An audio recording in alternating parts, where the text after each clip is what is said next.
আমার ছোট ভাই, এর নাম হলো নিত্যানন্দ, ভালো নাম নিত্যানন্দ মালাকার। 9 তারিখ শনিবার বেলা 12টা নাগাদ একটা ফোন আছে যে নিত্যানন্দ তুমি আসো। গেছে, এরপর থাকি সে নিখোঁজ হয়েছে। 2জন লোক তাকে ফোন করিয়া নিয়েছে, মন্তুষ মালাকার, বিজয় মালাকার। বিজয় মালাকার না, বিজয় নাম।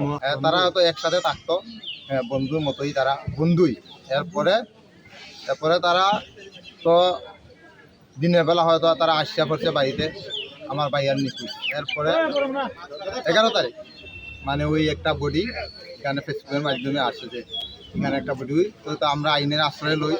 আইনের আশ্রয় নিয়ে যে একটা বডিটা তারা দেখতে, ফটো পাঠাইছে যে এটা দেখা যাইতেছে যে কিছু মিলে যে আমার বুঝলা। তাই ওই আইনের মাধ্যমে আমি সুষ্ঠু ন্যায় বিচার চাই আমার ভাইয়ের, এবং তার ক্ষতিপূরণও চাই। তারা তো ফোন করছে যে তুমি আইও, ফোনে তারা গেছে, বার্তাকে নিয়ে গেছে, নেওয়ার পরে তারা আইছে আমার ভাই নিখোঁজ। আমাদের কাছে গত 11 তারিখ একটা কমপ্লেন আসে যে নিত্যানন্দ মালাকার নামে একজন দুর্গাপুর বাড়ি 15 নম্বর ওয়ার্ড উনি মিসিং আছেন। তারপরে আমাদের কাছে পরের দিনে একটা খবর আসে, কারণ আমরা খোঁজ করি যে একটা বাংলাদেশে একটা লোক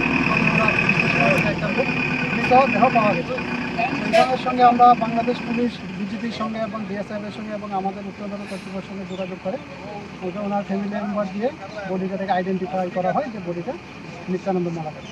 সেই মোতাবেক আমরা অফিসিয়াল কমিউনিকেশন করার পর আমাদের এখানে যে এক্সিকিউটিভ ম্যাজিস্ট্রেট স্যার আছে, সবারই প্রেজেন্সে আইনি প্রক্রিয়া শেষ করার পরে আজকে আমরা বাংলাদেশ পুলিশের থ্রুতে বডিটা আমরা ইন্ডিয়াতে আজকে রিসিভ করে আমাদের পরিবারের